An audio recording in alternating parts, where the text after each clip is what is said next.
Welcome class 7th students. Today we will discuss chapter 17 that is forest और lifeline. जैसा कि आप जानते हैं फॉरेस्ट क्या होता है। फॉरेस्ट एक ऐसा एरिया होता है जहाँ ज़्यादातर पेड़ पौधे रहते हैं। A forest is a large area of land covered mainly with trees and other plants.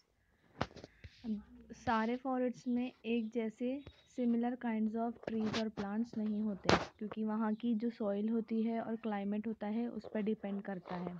Due to different climates and soil there are variation in the type of trees and other plants found in various forest. तो कुछ अलग अलग forest में जो अलग अलग पेड़ मिलते हैं अपन को, जैसे कि अपने कंट्री में सल, टीक, शीशम, नीम, पालाश, सेमल, बैम्बू, फिग, खैर, यूकैलिप्टस, कीकर, अर्जुना, बनियान and people.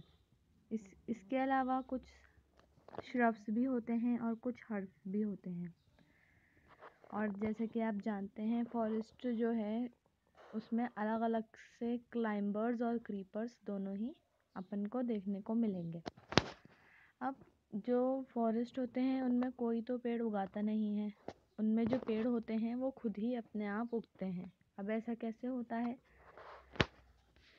The trees produce enough seeds, these seeds fall on the forest floor. जो सीड्स होंगे, जो प्लांट्स होते हैं वो सीड्स प्रोड्यूस करते हैं और ये जो सीड्स होंगे क्या करेंगे, फॉरेस्ट फ्लोर पर गिर जाएंगे। अब जैसे ही उनको फेवरेबल कंडीशंस मिलेंगी तो वो जर्मिनेट हो जाएंगे और फिर सैपलिंग और सीडलिंग में जर्मिनेट होने के बाद कुछ सैपलिंग्स जो हैं वो बड़े ट्रीज में कन्वर्ट हो जाएंगे।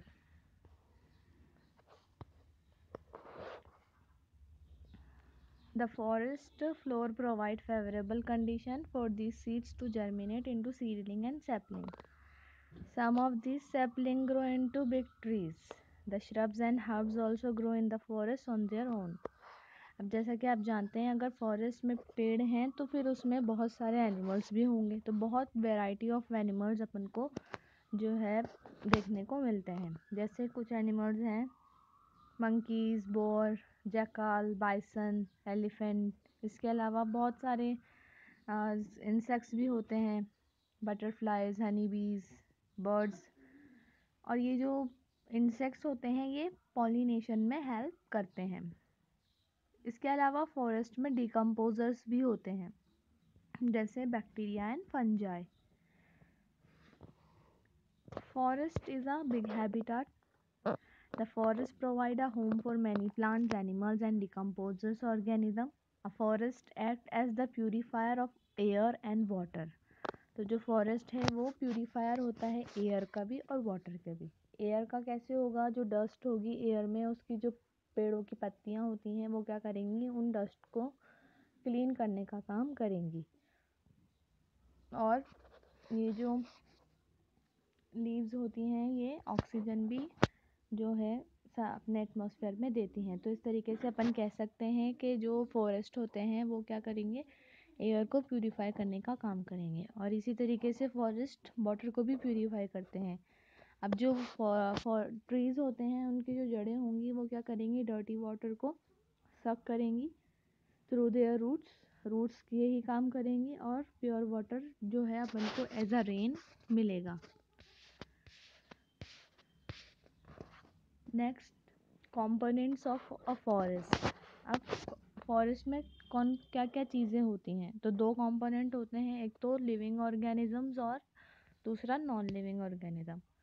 लिविंग ऑर्गेनिज्म होंगे, जो लिविंग ऑर्गेनिज्म है वो प्लांट्स, एनिमल्स और डिकम्पोजर्स होंगे। बाकी जो नॉन लिविंग ऑर्गेनिज्म है वो होंगे, ऑर्गेनिज्म नहीं मतलब अपन ये कह सकते हैं नॉन लिविंग कंपोनेंट्स, जैसे कि सॉइल, वाटर और एयर। तो हम पहले लिविंग ऑर्गेनिज्म की बात करेंगे। तो सबसे पहला प्लांट। अब आप देखते हैं जो फॉरेस्ट होता है उसमें बहुत ग्रीन प्लांट्स होते हैं। अब प्लांट्स, अगर अपन प्लांट्स की बात कर रहे हैं तो उसमें ट्रीज़ अपने आप जो है वो इंक्लूड होगा। प्लांट जो हैं वो क्या करते हैं, खाना बनाते हैं फोटोसिंथेसिस की प्रोसेस से, तो इसलिए प्लांट्स को प्रोड्यूसर्स कहते हैं। और जो ग्रीन प्लांट्स हैं उन्हें ऑटोट्रॉफ्स भी कहा जाता है। ऑटोट्रॉफ्स आप चैप्टर 1 में पढ़कर आए हैं। ऑटोट्रॉफ्स किनको कहेंगे अपन? The green plants provide food to all animals in the forest directly और इनडायरेक्टली। सेकेंड है एनिमल्स। तो आप जानते हैं बहुत सारे एनिमल्स होते हैं। एनिमल्स को हम कंज्यूमर्स कहेंगे, क्योंकि ये अपना खाना खुद नहीं बनाते, ये किसी और से अपना खाना खुद लेते हैं। एनिमल्स को अलग अलग कैटेगरीज में कैटेगराइज किया गया है। जैसे जो एनिमल्स प्लांट खाते हैं उन्हें हर्बीवोर कहते हैं। ऐसे एनिमल्स जो सिर्फ फ्लैश खाते हैं उन्हें कार्निवोर्स कहते हैं।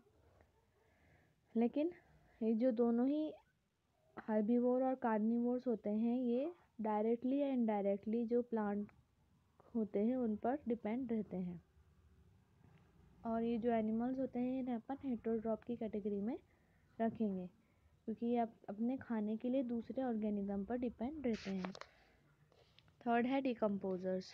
डिकम्पोजर्स ऐसे बैक्टीरिया और फंजाई होते हैं जो डेड प्लांट पे फीड करते हैं। इनको अपन सेप्रोट्रॉप्स भी कहते हैं। अब डिकम्पोजर्स क्या करते हैं? डिकम्पोजर्स जो है डिकम्पोज करने का काम करते हैं। Decomposers play a very important role in sustaining the forest. सबसे पहले डिकम्पोजर्स होंगे क्या?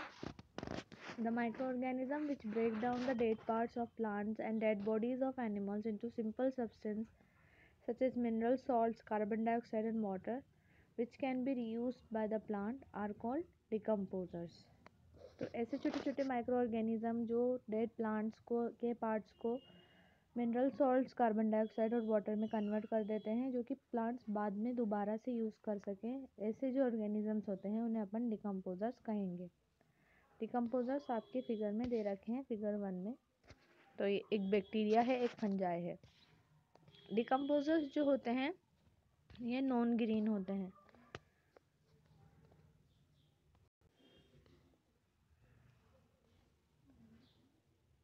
तो आप ये देख सकते हैं ये क्या होगा, जो डेड एनिमल्स होते हैं, डेड लीव्स होती हैं, ये क्या करेंगी? डिकम्पोजर्स इनको डिकम्पोज करके सॉइल में वापस से मिक्स कर देंगे, और फिर जो न्यूट्रिएंट्स की फॉर्म में, जो कि प्लांट्स की जो रूट्स हैं और जो ग्रास है, वो इसको वापस से कंज्यूम कर सकती है।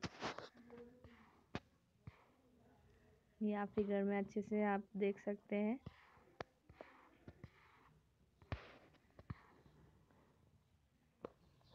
Besides feeding on dead plants and animals, decomposers also feed on animals' waste.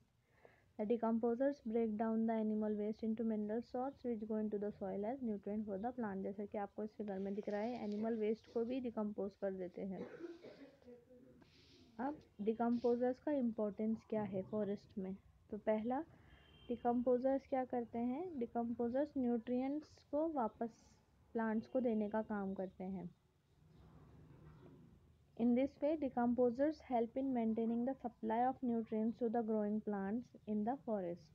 Second, by carrying out decomposition, decomposers prevent the dead plant, dead animals and animal waste from piling up in the forest. अब आपने जैसे पढ़ा है कि ये animal waste पे भी work करते हैं, तो वो उसको फिर ख़त्म कर देंगे, उनको डिकम्पोज करके उनको न्यूट्रिएंट्स में कन्वर्ट कर देते हैं। इस तरीके से जो वेस्ट होता है वो ख़त्म हो जाता है।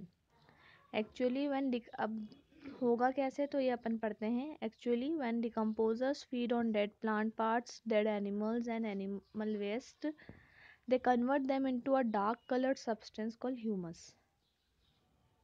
This humus contains the mineral salts. When this humus mixes with forest soil, the soil gets nutrients. From the soil, these nutrients are again absorbed by the roots of living plants.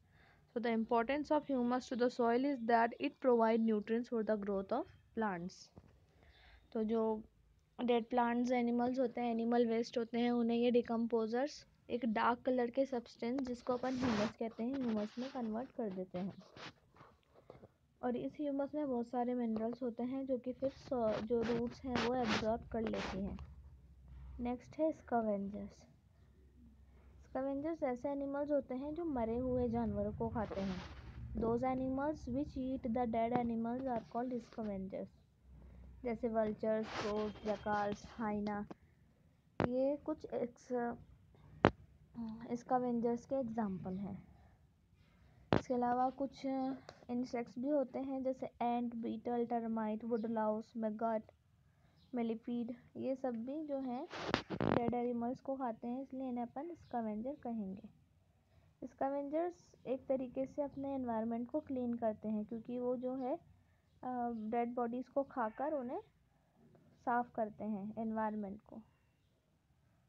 लेकिन scavengers decomposers नहीं होते, ये जो सिर्फ खाने का काम करते हैं। डिकम्पोजर्स जो हैं वो डिकम्पोज करेंगे, लेकिन स्कैवेंजर्स जो है वो सिर्फ उस जो आपका डेड एनिमल है उसको खाएंगे।